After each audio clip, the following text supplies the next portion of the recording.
লাভ হবে না, এই দেশে আর আসতে পারবেন না, কোনো লাভ হবে না। এই ট্রাম্পের ছবি নিয়ে আসবেন, এই ট্রাম্প আর বাইডেনের ছবি নিয়ে একবার আসছিলেন, এদেশের মানুষ বাইডেনকেও খায় নাই, ট্রাম্পকেও খাবে না। জুলুমের হিসাব দিবেন। প্রায় 1600 উপরে সর্বশেষ পরিসংখ্যান অনুযায়ী 1650 তাগড়া তাগড়া যুবক ছেলেদেরকে, কচি কচি প্রাণ ছেলে মেয়েদেরকে গুলি করে নির্মমভাবে হত্যা করেছে। এই 1650 আমাদের সন্তানদের হত্যাকাণ্ডের বিচার হবে। যদি কেউ বিচারে গড়িমসি করে তাহলে তাকেও এই দেশের মানুষ ক্ষমা করবে না। বিগত 100 বছরে বাংলার এই মাটিতে এত বড় জালেম, এত বড় ভয়াবহ নির্যাতন, জুলুমের স্টিমরোলার বাংলার মানুষের উপর কোন স্বৈরশাসক চালায় না। মুহতারাম হাজিরিন, এভাবে সিদ্ধান্ত নিবেন। যখন দোদুল্যমানতায় পড়ে যাবেন, দ্বিধাদ্বন্দ্বে পড়ে যাবেন, কনফিউশনে পড়ে যাবেন, তখন দেখবেন কোন পথের সামনে কারা আছে। যেখানে দেখবেন আল্লাহওয়ালারা আছে, যেখানে দেখবেন নেককাররা আছে, যেখানে দেখবেন সৎ মানুষগুলো আছে, আর কিছু বুঝে না আসলেও সৎ মানুষদের সাথে থাকবেন, ভালো মানুষদের সঙ্গে থাকবেন। ইয়া আইয়ুহাল্লাযীনা আমানুত্তাকুল্লাহ ওয়া কুনু মা'আস সাদিকিন। আল্লাহ বলেছেন তুমি সৎ লোকদের সাথে থাকো, দুনিয়াতেও আমি তোমাকে কামিয়াবি দান করব। ফাদখুলি ফি ইবাদি ওয়াদখুলি জান্নাতি। জান্নাতের মধ্যে আমি সৎ মানুষদের জামাতে বদ্ধ করে তোমাকে জান্নাতে পৌঁছে দেব। থাকবেন তো ইনশাআল্লাহ? দেখেন, আমার বিরুদ্ধে ওদের মূল ক্ষোভের জায়গাটা ছিল এইটাই, যে আমি এই 2022 সাল জুড়ে একটা ওয়াজ করতাম সব জায়গায়। আপনাদের এখানে আমি সেই ওয়াজ করেছি, আপনাদের কারো মনে থাকার কথা। আমি বলেছিলাম তাদের ষড়যন্ত্র হলো আলেম সমাজ থেকে দেশের সাধারণ মানুষকে বিচ্ছিন্ন করা। আমি বলেছিলাম রাজনীতি করেন ভালো কথা, এমন রাজনীতি করবেন না যে রাজনীতি করতে গেলে আলেমদের সঙ্গে দূরত্ব অবলম্বন করতে হয়। যেই রাজনীতির দল, যেই রাজনীতির নেতা তোমাকে আলেমদের থেকে দূরে সরতে বলবে, তোমার দল যদি তোমাকে আলেমদের বিরুদ্ধে মাঠে নামতে বলে, তোমার দল যদি তোমাকে আলেম সমাজের বিরুদ্ধে ময়দানে নামতে বাধ্য করে, হে মুসলমানের সন্তান, তোমাকে বলেছিলাম, আজও বলি, ভবিষ্যতেও বলবো, যে দল তোমাকে উলামায়ে কেরামের কাছ থেকে দূরে সরে, সেই দলকে, সেই দলের নেতা নেত্রীকে 14 তালাক দাও। উলামায়ে কেরামের সঙ্গে তুমি থাকো, দুনিয়াতেও তোমার পরিণাম ভালো হবে, আখিরাতেও তোমার পরিণাম ভালো হবে ইনশাআল্লাহ। থাকবেন তো ইনশাআল্লাহ? ইনশাআল্লাহ। বিপ্লব আমাদেরকে চোখে আঙ্গুল দিয়ে দেখিয়ে দিয়েছে, মানুষ যদি সৎ নিয়তে ভালো উদ্দেশ্যে যদি ঐক্যবদ্ধ হয়, আল্লাহ সাহায্য করেন। এখনো আল্লাহ সাহায্য করেন। আর আল্লাহ যখন সাহায্য করবেন, পৃথিবীর কোন শক্তি ইনশাআল্লাহ সেই বিজয় রুখতে পারবে না। এবারের বিজয় ইসলামী বিপ্লবের একটা প্রাথমিক স্টেজ। বিগত 19 শতকে, 18 শতকে সে একজন চরম সাম্প্রদায়িক মুসলিম বিদ্বেষী ব্যক্তি ছিল। কবিতা ভালো লেখছে ভিন্ন কথা, তার সাহিত্য উচ্চাঙ্গের সেটা ভিন্ন কথা, কিন্তু যদি আমি তাকে মানবিক দৃষ্টিকোণ থেকে যখন আমি দেখি, রবীন্দ্রনাথকে একজন সাম্প্রদায়িক, একজন উগ্র হিন্দু ছাড়া আমি আর কিছুই বলতে পারি না। তারা এই মুসলমানরা যেন, তখন বঙ্গ 2 ভাগ ছিল, পশ্চিমবঙ্গ আর পূর্ববঙ্গ। আমরা ছিলাম পূর্ববঙ্গে। পূর্ববঙ্গে ছিল মুসলিম অধ্যুষিত, পশ্চিমবঙ্গ ছিল বেশিরভাগ হিন্দু অধ্যুষিত। আর এরকম বছরের পর বছর ধরে পশ্চিমবঙ্গের লোকেরা তারা খবরদারি করত, নেতাগিরি করত, সব তারা করত। আর এই পূর্ববঙ্গের মুসলমানরা ছিল অবহেলিত। যখন পূর্ববঙ্গের মুসলমানরা মাথা তুলে দাঁড়ানোর চেষ্টা করেছিল, এই পূর্ববঙ্গের নবাব স্যার সলিমুল্লাহ, নবাব পরিবার যারা আলেম ওলামাদের সাথে সম্পর্ক রাখত, নবাব সলিমুল্লাহ সেই যুগে আমাদের এই গোটা কওমি অঙ্গনের সেরেতাজ মুজাদ্দেদে মিল্লাত হাকিমুল উম্মাত শাহ আশরাফ আলী থানভী রহমতুল্লাহ আলাইহি, ওনাকে তিনি এই অঞ্চলে এনেছিলেন। এই নবাব স্যার সলিমুল্লাহ সাহেব, ওনারা এই সমস্ত নবাব, মুসলমান নবাবেরা এবং এদেশের মুসলমানরা তারা চাইল যে পশ্চিমবঙ্গের দাদা বাবুদের করতলগত আমরা থাকবো না, আমরা আমাদের এই অঞ্চলের মানুষের জীবনমানের উন্নয়ন ঘটাবো। এদেশের মুসলমানরা স্বতন্ত্র জাতিসত্তা নিয়ে নিজস্ব পরিচয় নিয়ে তারা মাথা তুলে দাঁড়াবে, এই চেষ্টা যখন এই পূর্ববঙ্গের মুসলমানরা করলো, পশ্চিমবঙ্গের রবীন্দ্রনাথ ঠাকুরদের নেতৃত্বে হিন্দুরা তখন বঙ্গবঙ্গ রদ নামে তারা সহিংস আন্দোলন করেছিল। কি আন্দোলন? শব্দটা মুখস্থ করে রাখবেন। আমরা যখন আন্দোলন করি তখন আমাদেরকে জঙ্গিবাদী বলো, অথচ এই রবীন্দ্রনাথ ঠাকুর এবং তার সহকর্মীরা তাদের আন্দোলনের নামই ছিল সহিংস আন্দোলন, মানে জঙ্গিবাদী আন্দোলন। সেই সহিংস আন্দোলনের মাধ্যমে শত শত মানুষ মুসলমানদেরকে পুড়িয়ে মেরেছে, আর এইভাবে সহিংসতার মধ্য দিয়ে পূর্ববঙ্গের মুসলমানদের উত্থানকে তারা ঠেকিয়ে রাখার চেষ্টা করেছিল। পূর্ববঙ্গের মুসলমানরা লড়াই করেছে। 1947 সালে যখন সুযোগ এসেছে, সঙ্গে সঙ্গে পশ্চিমবঙ্গের দাদা বাবুদেরকে 3 তালাক দিয়ে পূর্ববঙ্গের মুসলমানরা মাথা উঁচু করে দাঁড়িয়ে গেছে। এটা গেছে দ্বিতীয় সংগ্রাম আমাদের, পশ্চিমবঙ্গের দাদা বাবুদের বিরুদ্ধে পূর্ববঙ্গের মুসলিম জাতিসত্তা গড়ার লড়াইয়ের সংগ্রাম। এরপরে আসছে পশ্চিম পাকিস্তানের খান পাঠানদের বিরুদ্ধে লড়াই। ওরা মুসলমান, আমরাও মুসলমান, কিন্তু ওরা বলল মুসলমান মুসলমান হলে কি হবে, তোরা বাঙালি আর আমরা হলাম পাঞ্জাবি, সুতরাং পাঞ্জাবিরা হলো উত্তম, বাঙালিরা হলো অধম। বাঙালিরা হবে গোলাম আর পাঞ্জাবিরা করবে প্রভুত্ব। আমরা তখন পরিষ্কার তাদেরকে বলে দিয়েছিলাম। আমাদের একজন মাওলানা আব্দুল হামিদ খান ভাসানী ছিল, তিনি বলে দিয়েছিলেন, সালাম জানায় দিলাম তোমাদেরকে, তিনি বলেছিলেন, এবং সেই কথা আজও আমরা বলি, আমাদের একজন প্রভু আছে, তিনি কোথায়? কোথায়? আরশের উপর। আমাদের এক প্রভু আরশের উপর, আরশের মালিক আমাদের এক প্রভু, ওই এক আল্লাহ আমাদের রব, আল্লাহ আমাদের প্রভু। এছাড়া আসমান আর জমিনের মধ্যখানে আমাদের আর কোনো প্রভু নাই।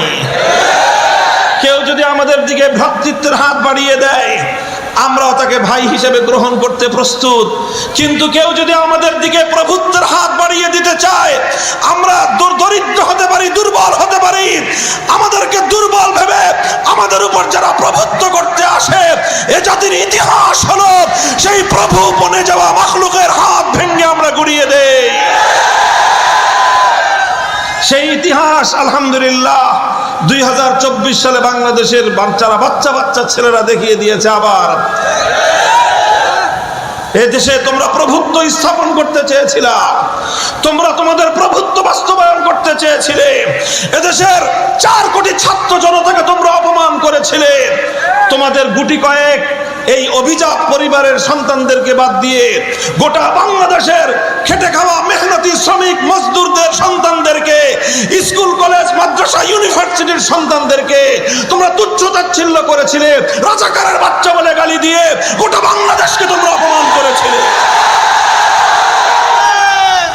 মনে রাখবেন, এই শিক্ষাটা আমাদের এখান থেকেই। আমাদের দিকে যদি কেউ বন্ধুত্বের হাত বাড়ায়, ভ্রাতৃত্বের হাত বাড়ায়, আমরা তাদেরকে ভ্রাতৃত্বের আদরে, ভ্রাতৃত্বের আলিঙ্গনে আমরা তাদেরকে আবদ্ধ করে নেই। রুহামাউ বাইনাহুম, যারা বলবে আমরা তোমাদের ভাই, আমরাও বলবো তোমরা আমাদের ভাই। কিন্তু কেউ যদি আমাদেরকে বলতে চায় তোমরা আমাদের গোলাম, আমরা তোমাদের প্রভু, আমরা পরিষ্কার বলে দেই, রব একজনকেই মেনেছি, একজনকেই মানব।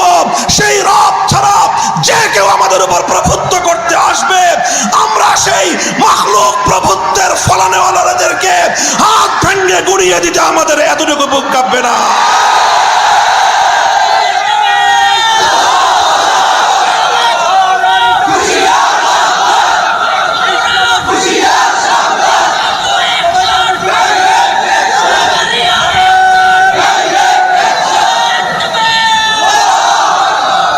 মুহতারাম হাজরিন, এই 2টা কথা বললাম এই প্রসঙ্গে। সর্বশেষ কথা আমার, ওয়ালা সালাসাতিল্লাযীনা খুল্লিফু হাত্তা ইযা দাকাত আলাইহিমুল আরদু বিমা রাহাবাত ওয়া দাকাত আলাইহিম আনফুসুহুম ওয়া যান্নু আল্লা মালজাআ মিনাল্লাহি ইল্লা ইলাইহি সুম্মা তাবা আলাইহিম লিয়াতুবু ইন্নাল্লাহা হুয়াত তাওয়াবুর রহিম। এই জিহাদের মধ্যে কিছু মুনাফিকরা বাটপারি করেছিল। মুনাফিকরা তারা যুদ্ধে যায় নাই, জিহাদে যায় নাই, ধোঁকাবাজি করেছে, প্রতারণা করেছে, ছলচাতুরির আশ্রয় নিয়েছে। ছল চাতুরির আশ্রয় নিয়ে মিথ্যা অজুহাত দাঁড় করিয়ে তারা ইসলামের পক্ষে জিহাদে অংশগ্রহণ করে নাই। অর্থাৎ তারা শুধু ইসলামের নামে মধু খাবে, কিন্তু ইসলামের নামে রক্ত দিবে না। এই সুবিধাবাদী চরিত্র ইসলামের মধ্যে গ্রহণযোগ্য নয়। শুধু ইসলামের নামে হালুয়া খাইবা, আর ইসলামের জন্য রক্ত দেওয়ার প্রশ্ন আসলে তুমি বলবা তুমি যাও, আমি নাই। এই সকল চরিত্র ইসলাম গ্রহণ পছন্দ করে না। ইসলাম বলে যখন সুবিধা আসবে সকলে মিলেমিশে ভোগ করব, রক্ত দেওয়ার যখন প্রয়োজন হবে তখন আমরা প্রতিযোগিতামূলকভাবে জিহাদের সামনের কাতারে দাঁড়ানোর জন্য আমরা প্রতিযোগিতায় লিপ্ত হব। তিনজন মুসলমান যারা ভেজাল মুসলমান ছিলেন না, যারা পিওর মুসলমান ছিলেন, খালেস মুসলমান সাহাবী ছিলেন, কিন্তু তারা ঘটনাচক্রে জিহাদে যেতে সক্ষম হন নাই। জিহাদ থেকে তারা পিছনে রয়ে গেছেন। আল্লাহর পক্ষ থেকে যখন জিজ্ঞাসা করা হলো আল্লাহর নবীর মাধ্যমে, তোমরা কেন জিহাদে যাও নাই, তারা অকপটে স্বীকার করলেন যে ইয়া রাসূলুল্লাহ, আমাদের ভুল হয়ে গেছে, আমরা যেতে পারি নাই, আমাদের আসলে কোনো ওজর ছিল না। তারা মিথ্যা অজুহাত দাঁড় করান নাই, সত্য কথা বলেছেন। সত্য কথা বলে নিজেদের দোষ স্বীকার করে নেওয়ার কারণে আল্লাহর পক্ষ থেকে প্রথম তাদেরকে বলা হলো, ঠিক আছে, তোমরা যেহেতু কোনো কারণ ছাড়া জিহাদ থেকে পিছনে ছিলে, কোনো অজুহাত ছাড়া, কোনো ওজর ছাড়াই জিহাদ থেকে তোমরা বিরত থেকেছ, কাজে এই জন্য তোমাদের কিছুদিন শাস্তি ভোগ করতে হবে। তোমরা অপেক্ষা করো, আল্লাহর পক্ষ থেকে যতদিন পর্যন্ত তোমাদের ব্যাপারে নতুন ফয়সালা না আসবে ততদিন পর্যন্ত তোমরা অপেক্ষমান থাকো। 50 দিন পর্যন্ত তারা অপেক্ষমান থাকলেন। কতদিন? 50 দিন। এই তিনজন সাহাবী, সংক্ষেপ কথা, তিনজন সাহাবী, তাদের মধ্যে দুজন ছিলেন বয়োবৃদ্ধ আর একজন ছিলেন নওজওয়ান। দুইজন ছিলেন কি? বয়োবৃদ্ধ, একটু বয়স্ক, আর একজন ছিলেন যুবক। বয়োবৃদ্ধ যেই দুইজন ছিলেন তাদের দুজনের নাম, একজনের নাম হলো হিলাল ইবনে উমাইয়া, আর একজনের নাম হলো মুরারা ইবনে রবি'। আর যিনি নওজওয়ান ছিলেন তার নাম ছিল মালিক, কাব ইবনে মালিক রাদিয়াল্লাহু আনহু। কাব ইবনে মালিক রাদিয়াল্লাহু আনহু, কাব ইবনে মালিক যুবক, অর্থবিত্তশালী মানুষ, কিন্তু যে কোনো কারণে একটু অবহেলা করতে করতে, গাফলতি করতে করতে জিহাদে যাওয়া হয় নাই। যখন আল্লাহর নবীর সামনে তিনি এই তার অজুহাত নাই, অজুহাত ছাড়া জিহাদে যায় নাই, ওজর ছাড়াই জিহাদ থেকে বিরত থেকেছেন, এই বিষয়টা যখন সামনে চলে আসলো, আল্লাহর পক্ষ থেকে ওনার উপরে পানিশমেন্ট চলে আসলো। অনেকেই তখন ওনাকে বুদ্ধি দিয়েছিলেন যে কাব, তুমি এক কাজ করো, তুমি গিয়ে আল্লাহর নবীর সামনে মিথ্যা অজুহাত দাঁড় করাও, মিথ্যা ওজর পেশ করো, তাহলে হয়তো তোমাকে মাফ করে দিবেন। কাব ইবনে মালিক রাদিয়াল্লাহু আনহু তখন দেখলেন যে মদিনাতে যারা জিহাদে যায় নাই তাদের মধ্যে দুই শ্রেণীর মানুষ। এক শ্রেণীর মানুষ জিহাদে যায় নাই কিন্তু মিথ্যা অজুহাত দাঁড় করায় তারা কোনো রকমভাবে পাশ কাটায় গেছে। আর দুজন মানুষ এমন আছে যারা মিথ্যা অজুহাত দাঁড় করায় নাই, সত্য কথা বলে বিপদের সম্মুখীন হয়ে গেছে। কাব ইবনে মালিক রাদিয়াল্লাহু আনহু তখন দেখলেন, তুলনা করলেন যে কোন লোকগুলো কেমন, যারা নানা রকম অজুহাত দাঁড় করায়, অজুহাত তৈরি করে, মিথ্যা অজুহাত দিয়ে যারা নিজেদেরকে রক্ষা করে নিল, তারা কেমন লক্ষ্য করে দেখলেন সবগুলো হলো মুনাফিক, বাটপার। আর যেই দুইজন সত্য কথা বললেন, কোনো মিথ্যা অজুহাত দিলেন না, লক্ষ্য করে দেখলেন রজুলানি সালিহাইনি শাহিদা বাদরান, রজুলাইনি সালিহাইনি শাহিদা বাদরান, তারা দুজন নেককার মানুষ এবং তারা দুজন এমন বদরের যুদ্ধে অংশগ্রহণকারী আল্লাহর নবীর প্রিয় সাহাবী। তখন কাব ইবনে মালিক রাদিয়াল্লাহু আনহু একটা সিদ্ধান্ত নিয়েছিলেন, যা করে আল্লাহ, এই দুই হুজুরের সাথে আমি আছি, এবার যা হয় আল্লাহ ভালো পরিণাম করবেন, আমি বাটপারদের সাথে থাকবো না। খেয়াল করে বুঝবেন, আপনি যখন কোনো দ্বিধায় পড়ে যাবেন, কোনো দ্বিধাদ্বন্দ্বে পড়ে যাবেন, তখন কিভাবে সিদ্ধান্ত নেবেন? হে সাধারণ মুসলমানগণ, কোরআনের সূত্র, আল্লাহ নবীর হাদিসের সূত্র, সাহাবায়ে কেরামের জিন্দেগির বাস্তব নমুনার সূত্র হলো এই, যখন তুমি কনফিউশনে পড়ে যাবে, যখন তুমি দ্বিধাদ্বন্দ্বে পড়ে যাবে, এদিকে যাব না ওদিকে যাব, এদিকে যাব না ওদিকে যাব, তখন তুমি এই দ্বিধান্বিত অবস্থায় সিদ্ধান্ত নেওয়ার প্রক্রিয়া হলো এই, তখন তুমি দেখবা যে কোন দিকে কারা আছে, কোন দিকে কারা আছে তুমি যখন তাকায় দেখবা, একদিকে মহিবুল্লাহ বাবুনগরী, একদিকে আল্লামা জুনায়েদ বাবুনগরী। তুমি যখন তাকায় দেখবা, একদিকে আল্লামা নূর হোসেন কাসেমী। তুমি যখন তাকায় দেখবা, একদিকে এরকম হাক্কানি উলামায়ে কেরাম, আর অপর দিকে তাকায় দেখবা সব বাটপাড়ার সিটার। তখন তুমি চোখটা বন্ধ করে বাটপাড়দের দল ত্যাগ করে, ধোঁকাবাজদের দল ত্যাগ করে আল্লাহওয়ালা নেককারদের সঙ্গে থাকবা, তোমার পরিণাম ভালো হবে। মুহতারাম হাজিরিন, আপনারা দেখছেন আপনাদের এই ভাই মামুনুল হককে, আলহামদুলিল্লাহ আমি আমার এই কঠিন সময়ে এই সূত্রের উপর আমল করে আমি আজকে তার ফলাফল দেখতেছি নিজের চোখে। যখন আমার উপর কঠিন বিপদ আসলো, ভয়াবহ এক বিপদ, গোটা রাষ্ট্রযন্ত্র তার সমস্ত শক্তি নিয়ে, পুলিশ, র্যাব, বিজিবি, আর্মি এবং তাদের সমস্ত গোয়েন্দা সংস্থাগুলো, ডিজিএফআই, এনএসআই, এসবি, সব গোয়েন্দা সংস্থা সবাই মিলে গোটা রাষ্ট্রযন্ত্র, সংসদে স্বয়ং সেই প্রধানমন্ত্রী দাঁড়ায় আমার বিরুদ্ধে বিষোদ্গার করে গোটা রাষ্ট্রযন্ত্র নিয়ে আমার বিরুদ্ধে ঝাঁপায় পড়লো। পরিস্থিতি অত্যন্ত ভয়াবহ। আমার আপনজনরা পর্যন্ত তখন তাদের খাতার মধ্যে কোথায় কোথায় মামুনুল হক লেখা আছে সব কেটে ফেলে দেয় সব, কারণ মামুনুল হক নাম পাইলেই হলো, আর কোনো অপরাধ লাগবে না, তোমার খাতার মধ্যে মামুনুল হক নাম লেখা পাওয়া গেছে, তুমি বড় অপরাধী। এইভাবে যেখানে যেখানে আমার সাথে সংশ্লিষ্টতা যার ছিল, যার সংশ্লিষ্টতা পেয়েছে, এক মাদ্রাসা আমি পড়াতাম, আমার বাবার প্রতিষ্ঠিত মাদ্রাসা, সেই মাদ্রাসাটা কেড়ে নিল সরকার। আরেকটা মাদ্রাসা করেছিলাম সেই আপনার কেরানীগঞ্জে, আপনারা শুনেছেন বাবরি মসজিদ কমপ্লেক্স নামে, সেই মাদ্রাসায় পুলিশ হানা দিয়েছে। হানা দিয়ে সেখানকার ছাত্র শিক্ষক যা পেয়েছে সব ধরে নিয়ে মাদ্রাসাটাকে সিলগালা করে দিয়েছে। যেখানেই আমার নাম পেয়েছে, আমার বাসা, আমার পরিবারের উপর পুলিশ গিয়ে হায়নার মতো হামলে পড়েছে, সব তছনছ করে দিয়েছে। এই পরিস্থিতিতে কি করতে পারি, এটা ছিল আমার সামনে অত্যন্ত কঠিন এক প্রশ্ন। একটা কঠিন ভয়াবহ এক বিপদের সম্মুখীন আমি হয়েছিলাম।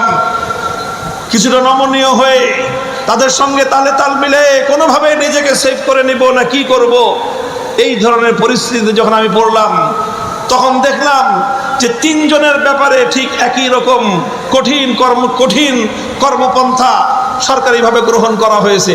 কয়জন?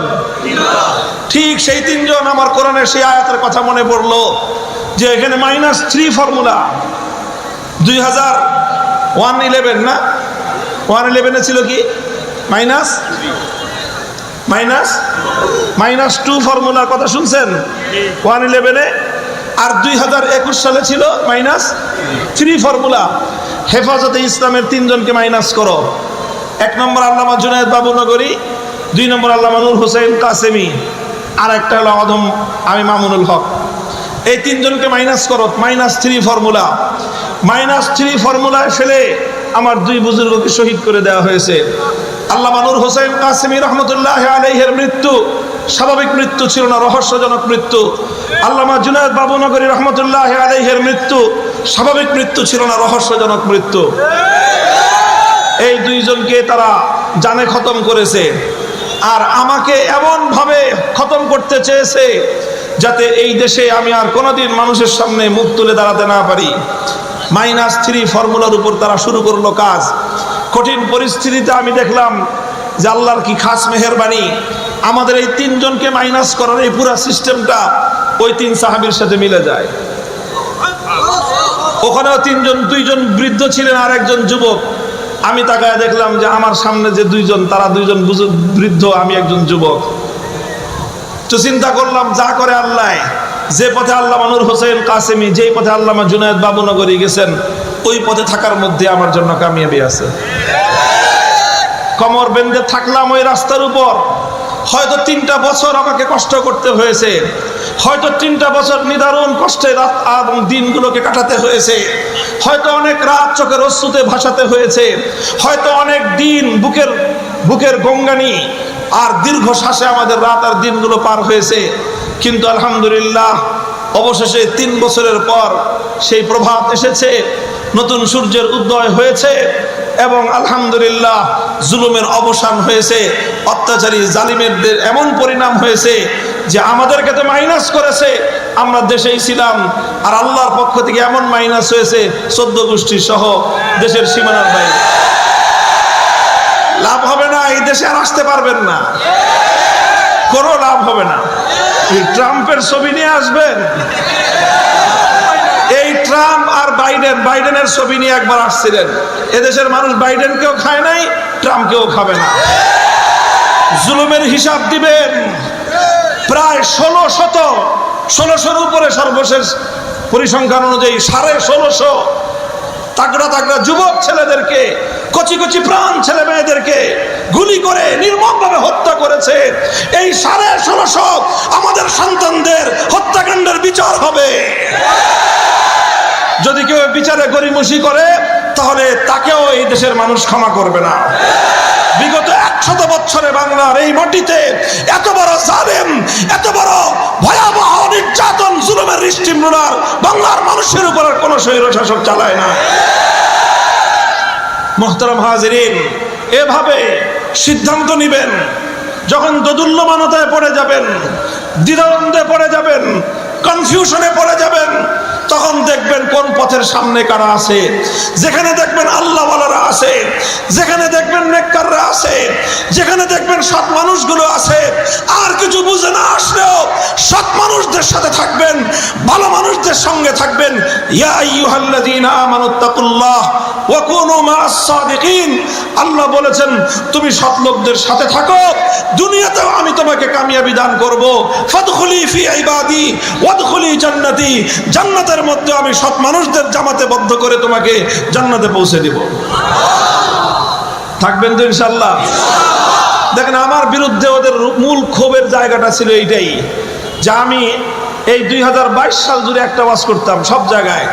আপনাদের এখানে আমি সেই ওয়াজ করেছি, আপনাদের কারো মনে থাকার কথা।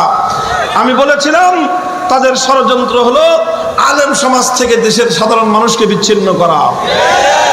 আমি বলেছিলাম রাজনীতি করেন ভালো কথা, এমন রাজনীতি করবেন না যে রাজনীতি করতে গেলে আলেমদের সঙ্গে দূরত্ব অবলম্বন করতে হয়। যেই রাজনীতির দল, যেই রাজনীতির নেতা তোমাকে আলেমদের থেকে দূরে সরতে বলবে, তোমার দল যদি তোমাকে আলেমদের বিরুদ্ধে মাঠে নামতে বলে, তোমার দল যদি তোমাকে আলেম সমাজের বিরুদ্ধে ময়দানে নামতে বাধ্য করে, হে মুসলমানের সন্তান, তোমাকে বলেছিলাম, আজও বলি, ভবিষ্যতেও বলবো, যে দল তোমাকে উলামায়ে কেরামের কাছ থেকে দূরে সরে, সেই দলকে, সেই দলের নেতা নেত্রীকে 14 তালাক দাও। উলামায়ে কেরামের সঙ্গে তুমি থাকো, দুনিয়াতেও তোমার পরিণাম ভালো হবে, আখিরাতেও তোমার পরিণাম ভালো হবে ইনশাআল্লাহ। থাকবেন তো ইনশাআল্লাহ? ইনশাআল্লাহ। বিপ্লব আমাদেরকে চোখে আঙ্গুল দিয়ে দেখিয়ে দিয়েছে, মানুষ যদি সৎ নিয়তে ভালো উদ্দেশ্যে যদি ঐক্যবদ্ধ হয়, আল্লাহ সাহায্য করেন। এখনো আল্লাহ সাহায্য করেন। আর আল্লাহ যখন সাহায্য করবেন, পৃথিবীর কোন শক্তি ইনশাআল্লাহ সেই বিজয় রুখতে পারবে না। এবারের বিজয় ইসলামী বিপ্লবের একটা প্রাথমিক স্টেজ, ভিত্তি স্থাপিত হয়েছে। এ বিজয়ে যারা রক্ত দিয়েছে অধিকাংশই হলো ইসলাম প্রিয় জনতার রক্ত গিয়েছে। সুতরাং এ রক্ত একদিন কথা বলবে, এ রক্ত থেকে ফুল ফুটবে, এ রক্ত থেকে বাগান তৈরি হবে।